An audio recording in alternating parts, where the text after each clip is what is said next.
खबर शामिल करते हैं शेखपुरा से। वज़ीर आला पंजाब मरीम नवाज शरीफ के साफ सुथरा पंजाब के दावे धरे के धरे रह गए। मजीद जानते हैं अपने नुमाइंदा मुदस्सिर मलिक से। जी मुदस्सिर, आगाह कीजिएगा। जी बिल्कुल, मैं इस वक्त मौजूद हूँ मोहल्ला तारक रोड, जो यहाँ पे गंजान आबाद इलाका है। यहाँ पे जो है वज़ीर आला पंजाब के दावे जो है साफ़ सुथरा पंजाब को दरे के दरे रह चुके हैं।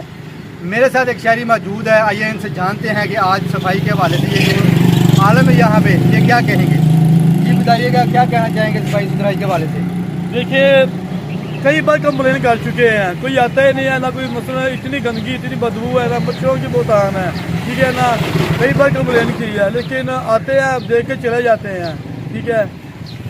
हम लोग उधर कमेटी घर के भी गए हैं, उधर भी कंप्लेन की है कि यार आओगे इसका कुछ करो। लोग दूर दूर से आते हैं और इधर ही कूड़ा सुनते नहीं है, सुनते नहीं है, हमारी फेंकने चले जाते हैं, ठीक है ना। आपसे गुजारिश है वज़ीर आला साहब से कि आप यहाँ नोटिस ले और ये गंदगी वाला खत्म करे।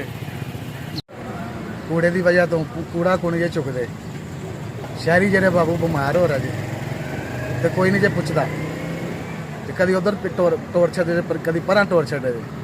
बाकी इन्हों लिहाजा चाहिए अपील है, यह कूड़ा चुकिया जाए इतों। अपील किससे करते हैं? हाँ जी, अपील किनसे कर रहे हैं? जेड़ा जी इन्हों का अफसर है, कोई भी है, वज़ीर आला जो भी जिंदे अंडर च उन्होंने चाहिए करना चाहिए, काम ख्याल करना चाहिए, कूड़ा चुकना चाहिए, सफाई होनी चाहिए। इनकी वजह तो बीमारियां पैदा हो रही हैं, आवाम बहुत बीमार हो रही, इन्होंने सेहत का ख्याल रखना चाहिए। Thank you. इन्हों दरअसल जोड़ा है, इन्हों चाहिए साड़ी हिफाजत करन। Thank you.